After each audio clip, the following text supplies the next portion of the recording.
What is going on, ladies and gentlemen? Welcome to another edition of Touchline Talk here on 110 Sports.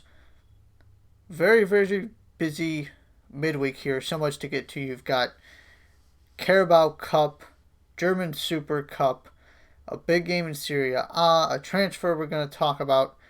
Champions League draw is beginning at this very moment. The plan is to get some live reaction to that a little bit later once we see some of the draw. It's been a busy couple days, even since we just talked on Tuesday.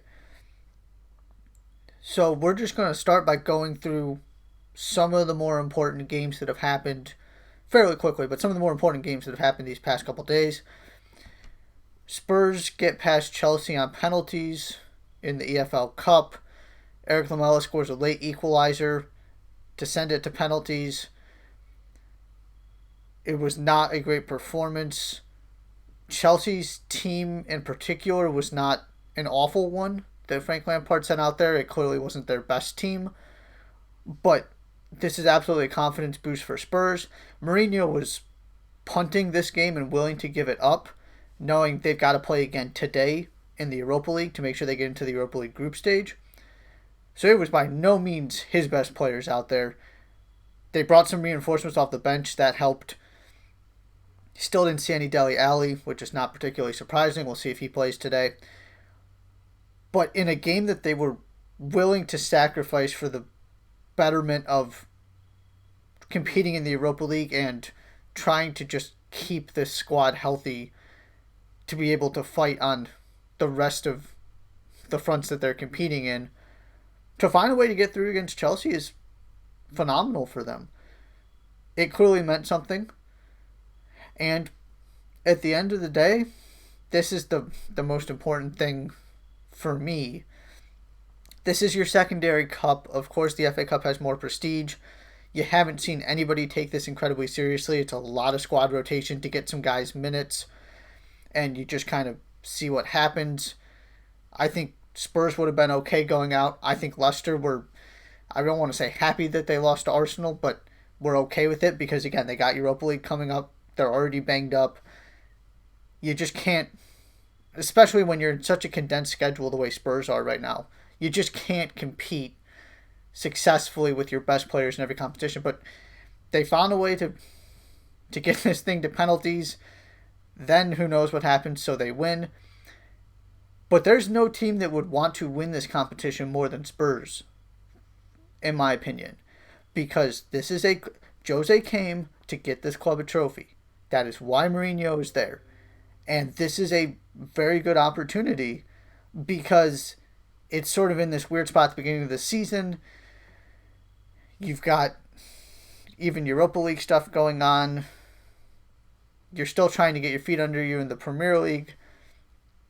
You just aren't going to see the best squads and the best starting 11s sent out in these games. So if you can get through the early rounds and then things spread out a little bit and you can start taking this more seriously, Spurs obviously have the talent to play with anybody if they can just get through these earlier rounds. There are still a lot of big clubs left, but you've also seen some big clubs depart, and you're going to see another one depart today.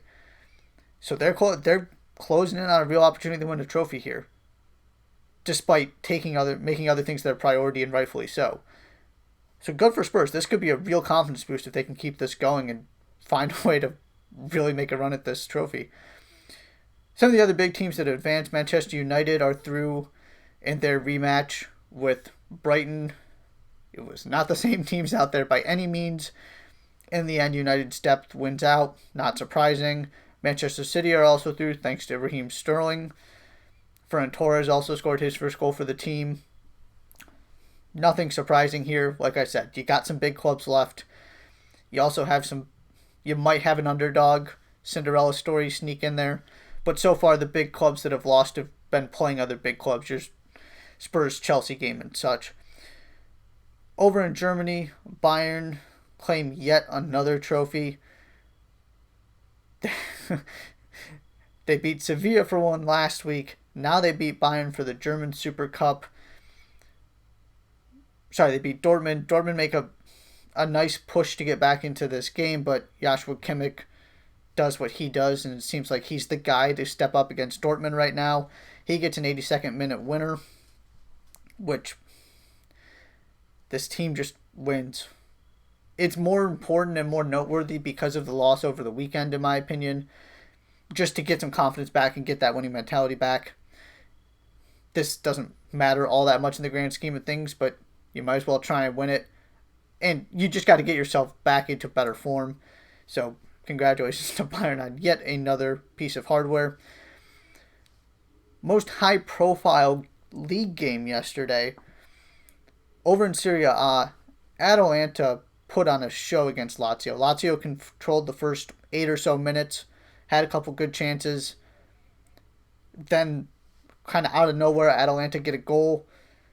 Wing back to wing back, it's a thing of beauty. They're as good as anybody in the world at doing it. And then the floodgates just opened. They pounded Lazio for the rest of the first half. It was a spectacle. It was really impressive to watch. Lazio get a goal to make it 3-1, but Papu Gomez scores less than 5 minutes later to make it finish 4-1. You can't be surprised by this because this is who Atalanta was last season too. I've been harping on this. They are the real deal. Nobody should be surprised at what they're doing. They are absolutely in a position where if that defense is good enough, they're going to be there in the battle for the Scudetto and right at the top of Serie A. I firmly believe that. Not saying they're actually going to win the league, but they are just so well drilled and everybody understands what their role is. They're fairly deep. You can put pieces in and out because there's no one piece that makes this team go. If it is somebody, it's Papu Gomez. But you don't have Josip Ilicic out there right now. He's the team's best goal scorer, and they're just not missing him all that much. Yeah, you probably missed him a little bit against PSG in the Champions League, but they're deep. They know exactly who they are and what they want to do. It was a sight to behold. They are so much fun to watch. And it was not a phenomenal defensive performance, but when you create that many chances and take your chances, it's going to be good enough most of the time. The scoreline is probably a little bit unfair to Lazio, just because they had another good patch at the beginning of the second half where they were really trying to get back into the game and could have gotten another goal in there somewhere to make things interesting, but this is about Atalanta, and it's time to stop talking about this team as the nice underdogs. They are genuinely one of the best teams in the world. I don't know how you can disagree with that statement at this point. For Lazio, it's disappointing. You get off to a fairly decent start. You win your first game. This is an opportunity to put yourself in a position to make a run at Juventus like they did last season. And they got pelted and attacked for most of the first half. They just never really got control of this game after dictating the terms for the first 5-10 minutes. After that goal, it was all Atalanta until it was 3-0. You got an opportunity to turn things around quickly with their game this weekend, but for a team that's sort of up and down season to season, getting off to a good start after having such a good season last year is incredibly important, and this is just disappointing all the way around. But to me, the story is Atalanta. I'm sold. I'm all in. They are so much fun to watch. It's remarkable what they're doing. They just have pieces that fit, and they are a well-oiled machine. On the transfer market side of things, talked a little bit about Sergino Dest, and he is officially a member of Barcelona. That happened this morning. Yesterday, they were talking about him taking his medical, but it's all official. He's been introduced as a Barcelona player. I wanted to wait until that happened to make sure this deal went through because Bayern was also interested before I gave more of my thoughts on this part of the cycle of transfers that are all related to each other. We talked about last Thursday. If you're going to as a young player who has the kind of pedigree that Sergino Dest now has, if you're going to make a move to Barcelona at this age, there's no better time to do it than now. Just because at this point, Barcelona is going to take anybody that can help win games. Who knows how much he plays, but Ronald Koeman's already said he's going to absolutely be in contention for a starting spot. They're just in a complete retooling. And so there is always going to be a risk with taking the step from a club, even if one as good as Ajax is, where you're playing consistently, to that next level where you're playing at an elite club like Barcelona. It's the same thing we're talking about Christian Pulisic when he moved to Chelsea. It's the same thing I said about Weston McKennie when he moved to Juventus. It's not that I don't think they can necessarily handle it, but you have to see them actually get minutes on these teams. Now, Dest is a little bit different just because he's younger and you don't feel like he's at the point in his career quite yet where he has to be playing on a regular basis. But if he can impress Ronald Koeman, and I talked about this before, I would have to assume that relationship is good. The Netherlands were recruiting him to play for them internationally. Koeman had to be part of that conversation. And obviously he has his contacts in the Netherlands. He knows he knows Sergino Dest and has got to be familiar with him. So if you can just find a way to compete and get some playing time this season and just impress Koeman, impress the club, to make them view you as one of the outside backs moving forward. It's probably not going to be pretty this season, but that's okay. He's got time on his side. The thing you've got to avoid is just getting stuck at the bottom of the depth chart and never being able to play. But I don't think that's going to happen. He's playing at the highest level. Eredivisie is a good league. Champions League. You don't just go sit on the bench and never get anywhere near the starting lineup with the resume he already has at such a young age. More importantly, though, it looks like this is going to be the end of, or I should probably say more interestingly, this looks like that's going to be the end of major transfers for U.S. internationals in this window. You saw a couple big moves, but this was kind of the one that everybody was waiting for to see if this was going to get over the line. Now that it's official, this is the point I want to make. It's time to start getting excited about what's happening with this U.S. national team. Here's a theoretical 11 Greg Berhalter could throw out there when we start getting into World Cup qualifying and such. Zach Steffen in net, Manchester City backup goalkeeper, played in the Cup yesterday. Left back Sergino Dest, just signed for Barcelona. Center back John Brooks, Bundesliga veteran, playing for Wolfsburg. World Cup veteran, knows what this is all about. Chris Richards played on the other center back spot. He's getting a little bit of playing time for Bayern Munich. Right back Reggie Cannon just moved to Boa Vista in Portugal, so it's not the highest level of European competition, but you're going to face some pretty good teams. It's a good feeder league where he might not be ready to quite make the jump to a higher status team right now, but if you perform well in Portugal, that's the kind of spot that can get you to a Premier League team, a Bundesliga team, whatever it might be. Your midfielders, Tyler Adams, playing consistently for Red Bull Leipzig. Gio Reyna, having a phenomenal start to the season for Dortmund. Weston McKennie just moved to Juventus and is starting. On one wing, Christian Pulisic arguably has been Chelsea's best player when he's been healthy. The other wing is Tim Weah, playing at Lille. Experience at PSG. And your striker's Josh Sargent, who's playing for Werder Bremen in the Bundesliga. I'm not saying those are the U.S.'s 11 best players and that's the 11 Greg Berhalter should put out there. My point is I'm going to read those teams again. Manchester City, Barcelona, Wolfsburg, Bayern, Boavista, Leipzig, Dortmund, Juve, Chelsea, Lille, Werder Bremen. And we'll have to see about Sergino Dest. But other than that, all of those players are playing consistently. And that's not including Conrad de la Fuente, who is as technically gifted as, I would argue, any player in this U.S. national team pool, who's finally starting to break into Barcelona's first team. He's nowhere near the starting 11, but that's okay. He was playing for the reserve team until recently.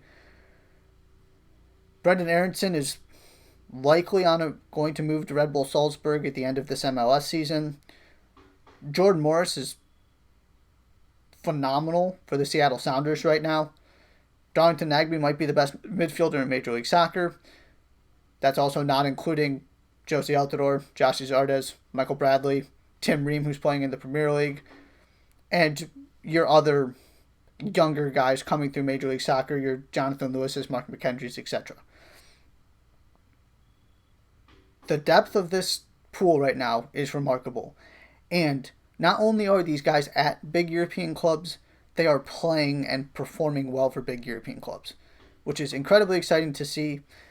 And the last thing I'll say is this. Most of those guys that I named, a vast, vast majority, other than essentially John Brooks, in terms of the 11 I named, all from European clubs, are going to be in their mid to late 20s in 2026 when the World Cup is in the United States. It's a long way away. We'll have to see how this thing develops, who else comes into the picture. Job number one is to take care of the 2022 World Cup.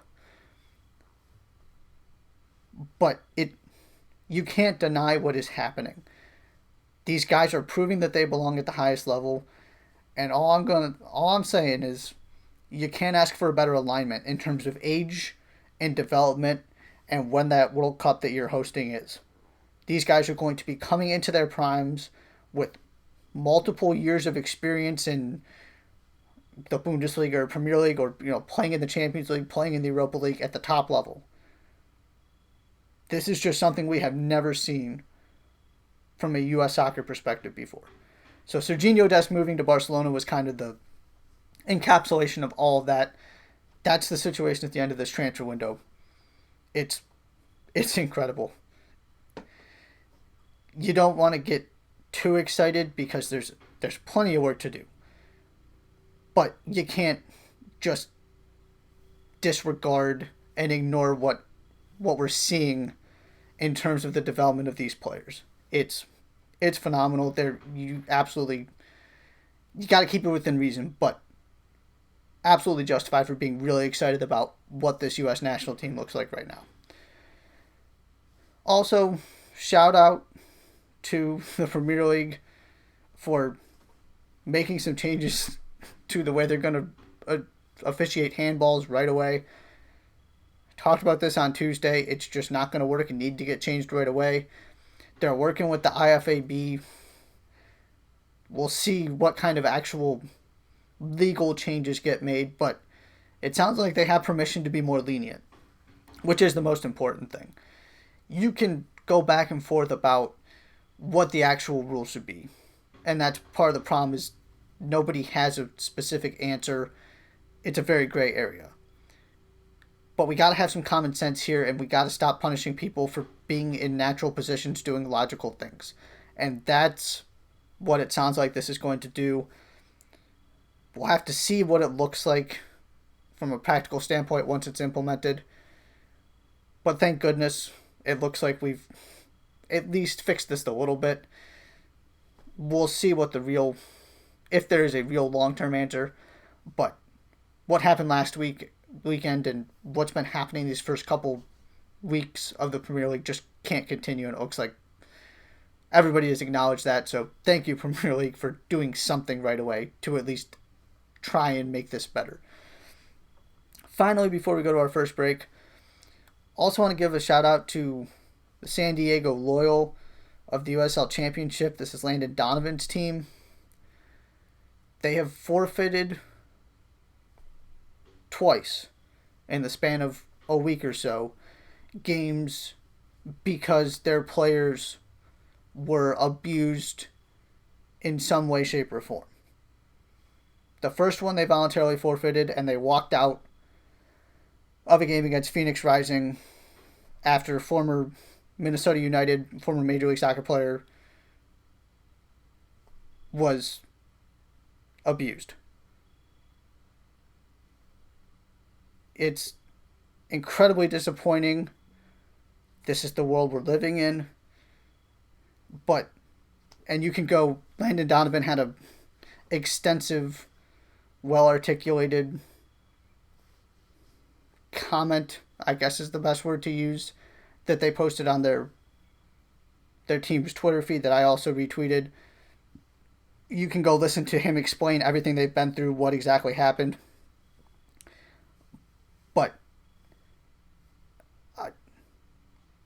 they are trying to take a stand for what is right and defending their players, believing their players when they tell them things, trying to not just say things but actually act.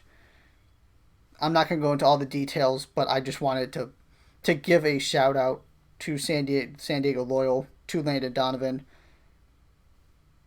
It takes courage to stand up and do things like this. And they are absolutely being consistent with what they believe in as a club. And their players are fully behind this. It's a very powerful thing and a very inspiring thing to see that we've got people taking a stand against things that we can't have in society and in soccer. So go check out all of the, people are covering it. You can go watch what Landon Donovan had to say. Check it out. It's cool stuff. They're doing some really good work down there in San Diego. We're going to take a break. When we come back, we're going to do a little bit of an MLS reset, sort of where things are at this moment in time, things you need to know as the season gets closer to winding down. So we'll take our break right now, and that's what we'll be talking about when we come back. You're watching Touchline Talk on 110 Sports.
And welcome back to Touchline Talk here on 110 Sports.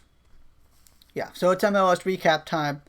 We're going to go through what the top of the standings look like right now and other notable things you should be aware of as the season gets closer and sort of hits this final stretch.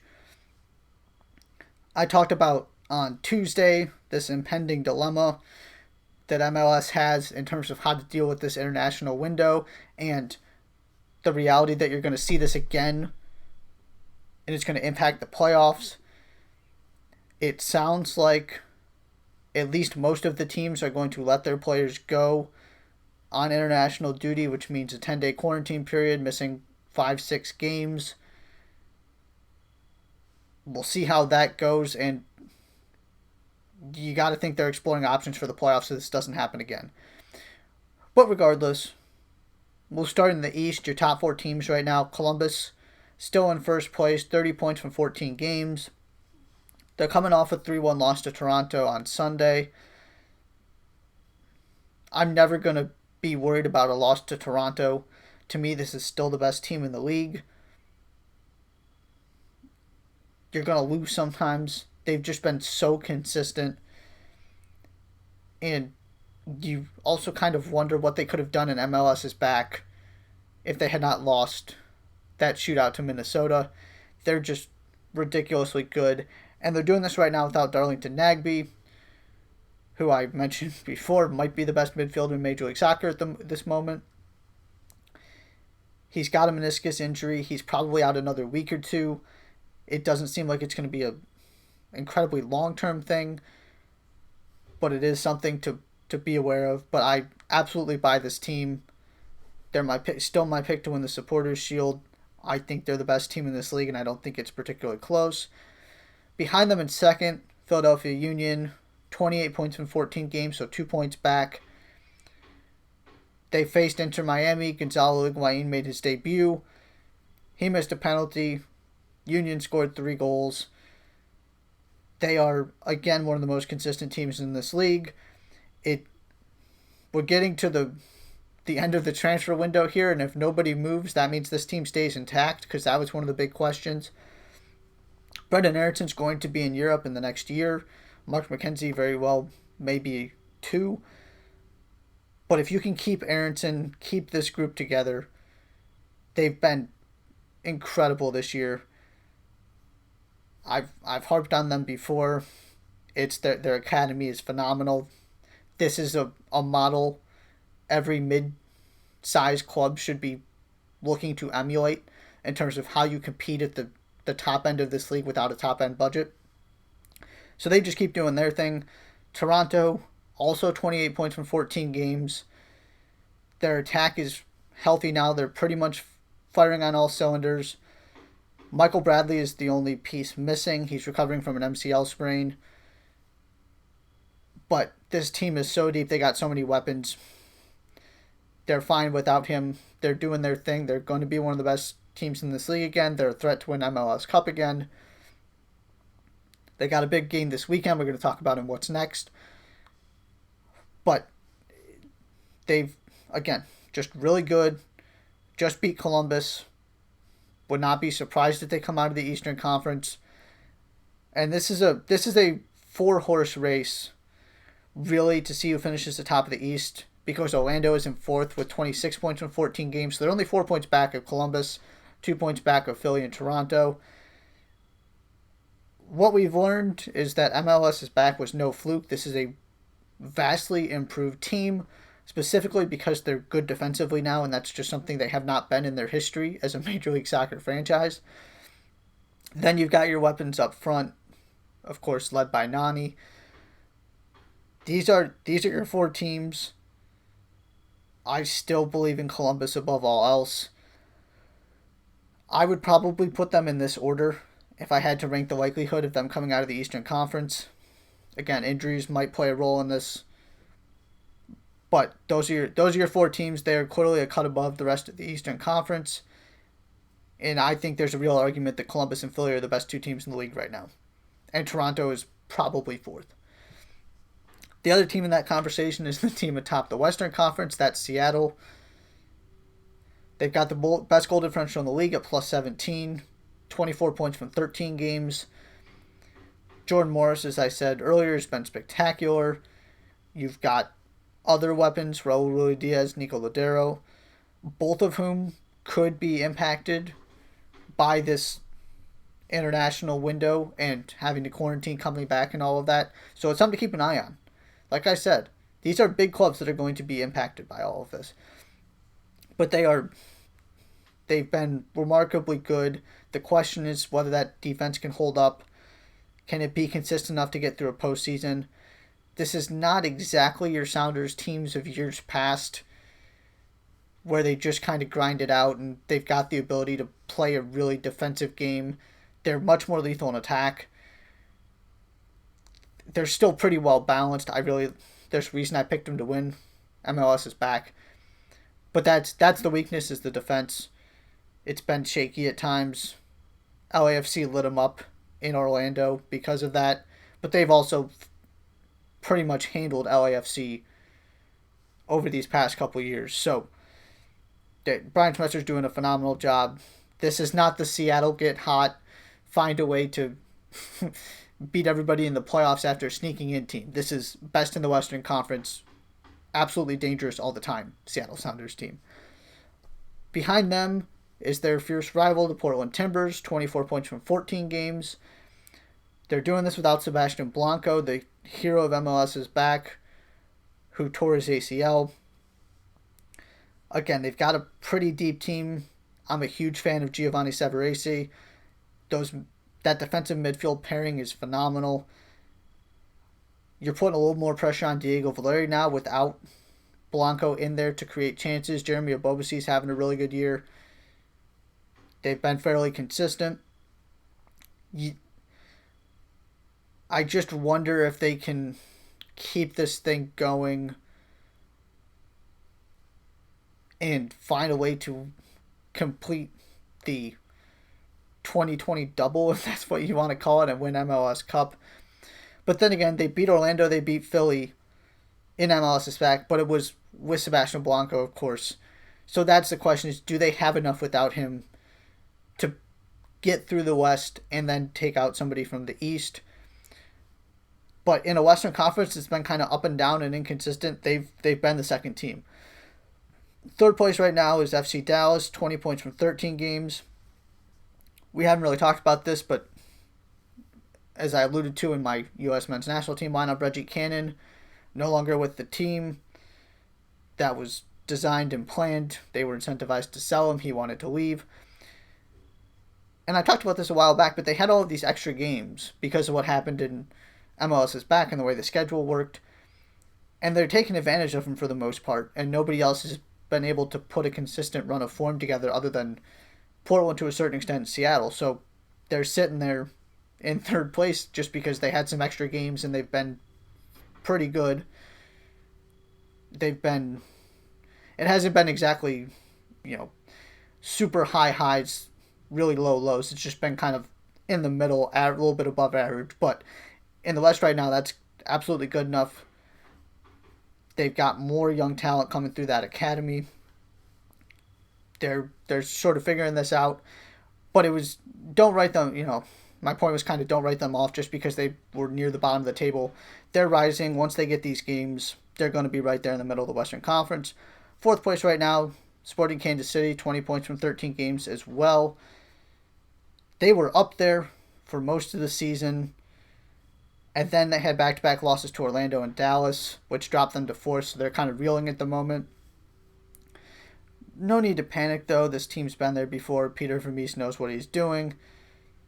They're still one of the better rosters in the West. I would probably put them third behind Portland and Seattle. You got Alan Pulido. That was the missing piece. It's just a weird year. I'm not putting too much stock into this current losing streak. I think they're going to be there at the end.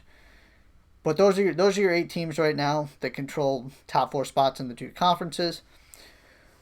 Other things to be aware of. Every team in this league is within 4 points of a playoff spot right now. That's what happens when you let 18 teams into the playoffs. So there is nobody that should be written off. Inter Miami's had an awful season, but you get Gonzalo Higuain, you pick up a couple wins, and all of a sudden you're back right in the thick of the playoff race. You got weird things happening over in the West. San Jose has been atrocious defensively, but then they go in and they beat LAFC. If they can get a boost from that and go win a couple more games, they're right back in the conversation despite getting just destroyed for multiple weeks of a stretch. You look at what Seattle did to them and what Colorado did to them, but they're still in this thing too. Speaking of Colorado, I've brought this up multiple times that I was a believer in this team. I absolutely bought what they were doing before COVID happened. And then they had a bad showing at MLS's back It was not exactly great when the regular season games resumed, but all of a sudden they've won 3 of 4, 3 shutouts, 2 5-0 wins, and they're right there in the middle of the Western Conference. I didn't have the courage to stay with them through all of that, but nevertheless, here we are, and I'm back into believing this is the real Colorado Rapids team. They just traded Kai Kamara to Minnesota, but they're not built around one player. I'm back into believing what they're doing. Doesn't mean they're actually gonna make MLS Cup or anything, but what you saw at the end of last season is real, and you're seeing that again now. Credit to them for not quitting on this thing and just starting to figure it out. The LA Galaxy had a really good run there where they got back into the playoff conversation, and then Chicharito returned, and they've really struggled since. He's just not meshing with this team in the way that they want to play. And it's a problem because he doesn't have the hold-up ability that Zlatan did. When you have some creative forces, your Sebastian Legetts and Christian Pavons of the world, to bring into the attack and link up with, that's just not who Chicharito is. And they're more goal scorers than creators, which is also part of this problem, is that he's not getting elite service. They don't really have a number 10 who's out there pulling the strings and creating chances for him, like a Nico Ladero does for Seattle, and Jordan Morris to a degree as well, or Brendan Aronson in Philly, or Alejandro Pozuelo in Toronto, Lucas Zelarayan in Columbus. They don't really have that guy. They're more built on their wings with Chicharito, and it's just not quite working. Maybe they can figure it out, but they've just been hard to make sense of this season because they were bad, and then they fixed some things. They had a really good stretch, and then they're just bad again. If they get in, I think they're really dangerous because of what they can do when they're in form and firing on all cylinders.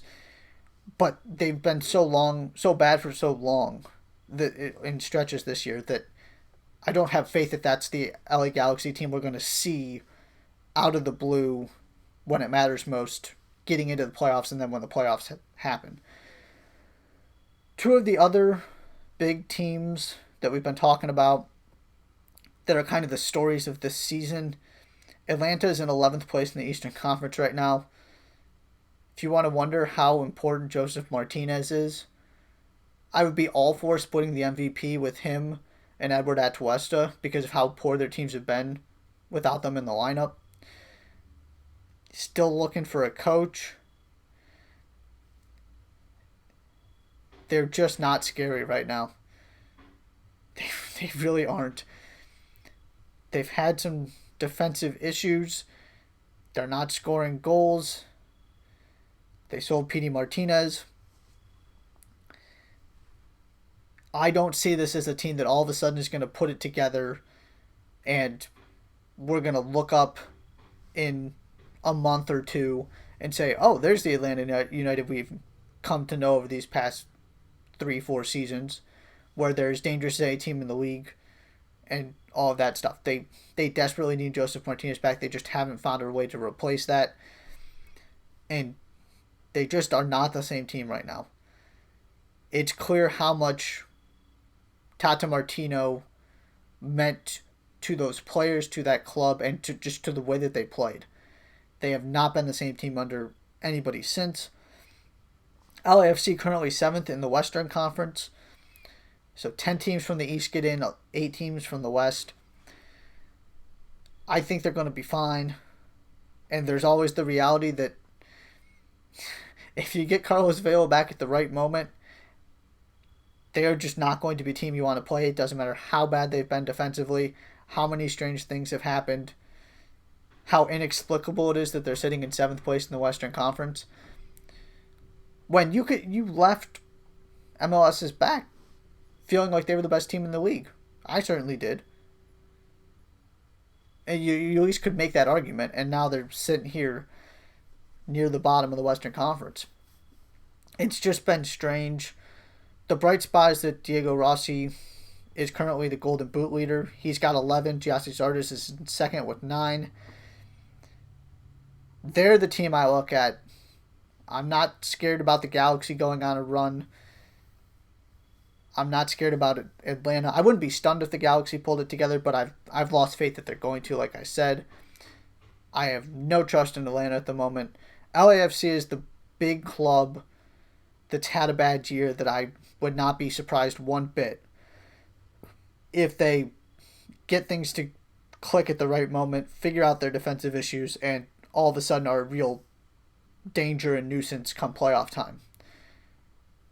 The question has always been, can they adapt and play in knockout situations?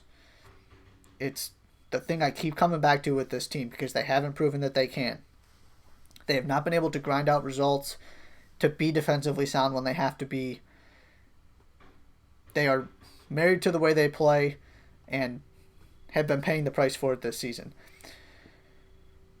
So that's our MLS reset, sort of the bigger things to happen, just because we've been so enamored with the start of the European season and the transfer window and all of that stuff. I wanted to take time to talk about Major League Soccer today. We're going to take another break. When we come back, what's next? Another very, very busy weekend before we take this international break, and a quick update on the Champions League draw, assuming they've actually drawn some teams. You're watching Touchline Talk on 110 Sports.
Welcome back to Touchline Talk.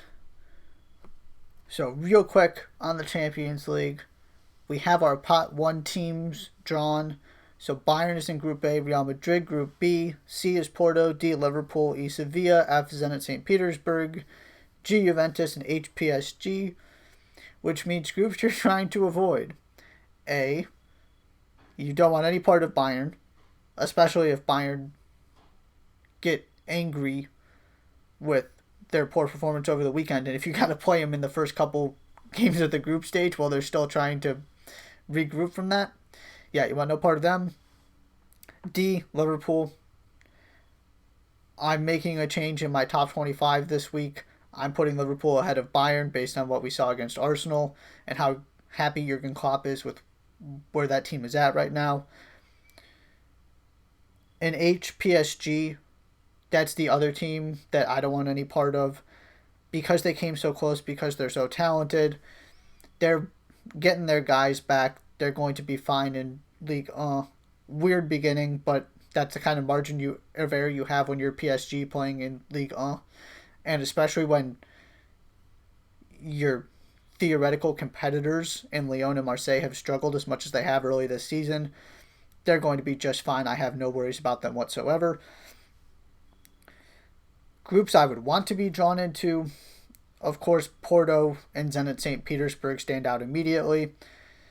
I'm not scared of Real Madrid, in all honesty. If I'm a pot 2 or pot 3 team that, because of the weird way this works, really should be a pot 1 team in terms of talent, I feel good about my chances of winning that group. And as a third team in there, I feel decent about my chances of giving myself a real opportunity to get out of it, even if there are Real Madrid and somebody else that's a very good team in there. Sevilla, I also don't feel terrible about, just because Sevilla have not been able to translate their Europa League success into Champions League success. But they've got some confidence right now. I like where they're going. So that would not be my favorite draw in the world. And Juve, I kind of put in the same category as Real Madrid, where it's not the best draw in the world, but I'm not exactly terrified, and I feel like if I'm the third team in there, I've got at least a shot. Just because this is an Andrea Pirlo who hasn't done this before. That was not a great showing against Roma. But I would rather, at this moment in time, I would rather face Real Madrid than Juventus. But that could change if Real Madrid get Eden Hazard back and he looks phenomenal and they figure things out. They just haven't looked very good at all to date. So if I got to face him match day 1, I would rather face Real Madrid than Juventus. We're going to jump into what's next here. Some notable things happening this afternoon. And yet another rematch of this weekend in the Premier League. Liverpool and Arsenal face each other in the Carabao Cup. We'll see what kind of squads they put out there. But this is Mikel Arteta's opportunity to be another high-profile opponent and continue his perfect record in cups as Arsenal's manager. Of course, that record is primarily because of their FA Cup run, but he has also managed to not lose in this competition yet so far. We're going to lose another big team here, and we're getting to the point where if you can just survive this round and maybe the next round where you're getting into the semifinals and such, you got a real chance at silverware, especially with what Manchester City's looking like right now as the team that has dominated this competition. We might actually get a new winner this year. Barcelona is going to face Celta Vigo. This one is interesting just to see if Barcelona can replicate their performance from their opener, which was really good and very promising. Celta Vigo come in with a win and 2 draws, so they're in decent form. Haven't lost yet in La Liga. Not the best test in the world for Barcelona, but a decent one, where if they win this game, you're starting to think that they might actually be able to challenge Real Madrid, and that maybe some of the reports of their demise have been somewhat exaggerated, at least domestically. Champions League is a whole nother discussion. But I'm just not particularly scared of anybody in La Liga right now. So if they can string some wins together and put some pressure on Real Madrid, they might be able to somehow pull this off. And then we have Europa League qualifiers. Not going to go through all of them. This is why Tottenham basically put out a completely changed reserve lineup, and that's not entirely fair. But Mourinho was waiting for this game to play his big guys to make sure that they get through, because again, it's another really good chance at winning a trophy. So wanted to acknowledge that was happening as well. Then we go to Saturday, October 3rd. Your secondary big Premier League game of the weekend is Leeds United Manchester City. I am so happy that this is who Manchester City have after the debacle against Leicester last weekend, because this is a phenomenal test for their defense. This could easily get into the 4-3-5-4 range like you saw again in the Leeds-Liverpool game. Leeds are not good defensively. And it's not necessarily their players as much as it is just the way they play. They are going to come after you and they are going to score goals, though. And if you continue to make the same mistakes that City's been making defensively, they will punish you. And there's just something awesome about Leeds as this storied team with such a massive history facing the up-and-coming Manchester City in their return to the Premier League. It's going to be a phenomenal game to watch. And this is another spot where City could drop points, and if they want to stay up there and compete with Liverpool, they can't afford to. They got to find a way to win this game and get back on track. Then in Spain, you got Atletico Madrid via Real. I wanted to talk about this as an opportunity for Atleti to really put some pressure on Real Madrid and Barcelona, because I don't think it's out of the question that they're in that conversation for La Liga this year. But then they went and drew against Huesca. It's just incredibly disappointing. You got to find a way to pick all 3 points up there. So can they rebound and at least take 7 points from their first 3 games? They looked really, really good in their opener and then fell flat in game 2, but this is an opportunity for them to rebound. Over in Germany, we've got Leipzig-Schalke is probably the most high-profile game of the weekend. Of course, you've also got Dortmund and Bayern trying to respond to their losses. But I'm intrigued by this Leipzig-Schalke game for a couple reasons. First, David Wagner was fired. I kind of wondered how long it was going to take. I think I mentioned it on the show, and I also tweeted it after the Bayern debacle and then another rough outing. So he is gone, which means if you're Leipzig, you cannot afford to drop points here. If you have any hope of making this title race interesting, or even competing with Dortmund, I feel like maybe that's a little bit extreme.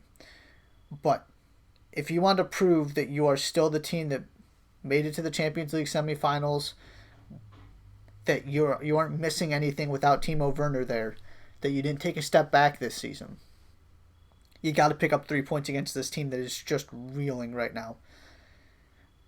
And this is a good opportunity for Schalke to start turning things around. And if you put in a good performance against Leipzig, all of a sudden you got some confidence and you get a new manager in there and maybe they can find a way to do something this year. But a lot of pressure on Leipzig if you can get through these first 3 games with 7 points, you got to feel pretty good, because you had a tough game where draw's not the end of the world against a good Leverkusen team. So if they get 3 points here, they could make some noise in Germany and really solidify themselves as the 3rd team this season. Your MLS game of the weekend, Toronto, Philadelphia. I alluded to this earlier. This is a battle for 2nd place in the East. The winner theoretically could end up in 1st place by the end of the weekend, depending on what happens with Columbus, since they're all jumbled up there.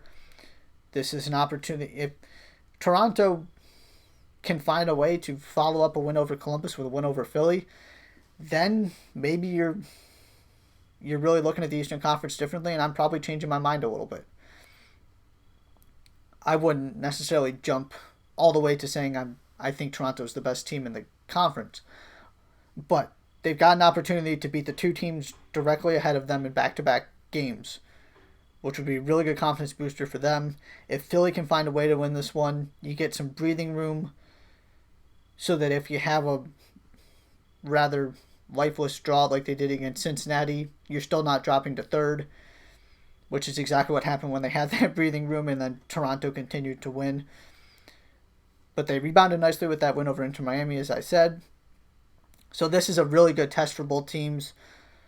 We're seeing the best teams in this league play each other over these last couple weeks, which is really exciting because it's just it's so inconsistent and jumbled at this moment in time with the unbalanced schedule and the stop-start nature of the season, that the more we can get the best teams playing each other, the better idea we're going to have of what to expect come playoff time. So that's your MLS game of the weekend. And then we move to Sunday. Your Premier League game of the weekend, Manchester United-Tottenham. United have got to show something. They were incredibly lucky to get those 3 points against Brighton. It didn't look any better than it did against Crystal Palace. Spurs have also got to find a way to start picking up points. It wasn't an awful game against Everton to start the season, but they didn't respond well to giving up a goal. Then they take care of Southampton, and they thoroughly outplay Newcastle, but can't take away all 3 points because of that handball. If you want to get back to where Spurs were, it's not good enough to just put in good performances. You also got to find a way to take some points. So one of these teams is going to be in a really bad position if there's a winner in this game. And somebody's going to be in a much better position if they can take all 3 points. So there's a lot on the line in that one. Then your first sort of big matchup in Spain, Barcelona-Sevilla. This is a really good test for Barcelona as a measuring stick to see where they're at, because I like what I've seen from Sevilla. Sevilla can absolutely give them trouble, and an opportunity for Sevilla to solidify themselves as the 4th team and maybe even the 3rd team in Spain. They've shown they are consistently top 4. They are masters of the Europa League. Can this be the season where they take that next step and do some damage in the Champions League, really push whoever's 3rd in La Liga, get some wins against the stiffer out competition in that league? It's too early to draw any conclusions on them, but they had a pretty good showing against Bayern in the UEFA Supercup. They're definitely doing some positive things right now.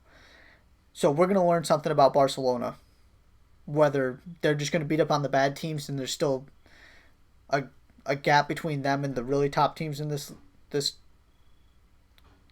in La Liga, or if this is the real deal and they're actually going to be able to compete in this league this season despite everything going on there. The league to watch this weekend, though, aside from those couple of Premier League games, is Serie A. We got a really good one yesterday, and we got 2 really good ones this weekend, both on Sunday.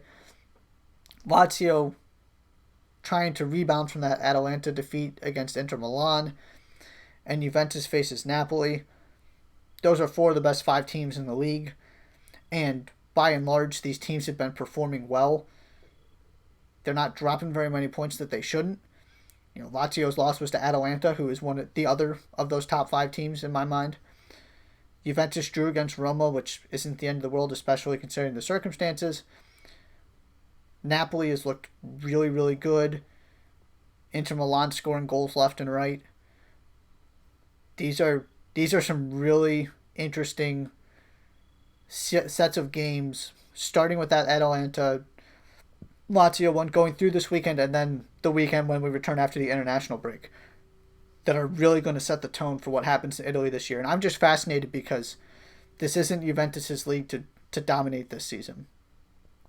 There are a lot of teams that look good, a lot of teams that really have high ambitions this year, and 4 of them are going to play each other this weekend. So that should be a lot of fun. That is all we have for you on Touchline Talk today. My European Soccer Top 25 will be there tomorrow morning. Be sure to check that out on 110sportsmedia.com. Chris Brown will be coming with Around the Bases here in an hour on 110 Sports Live.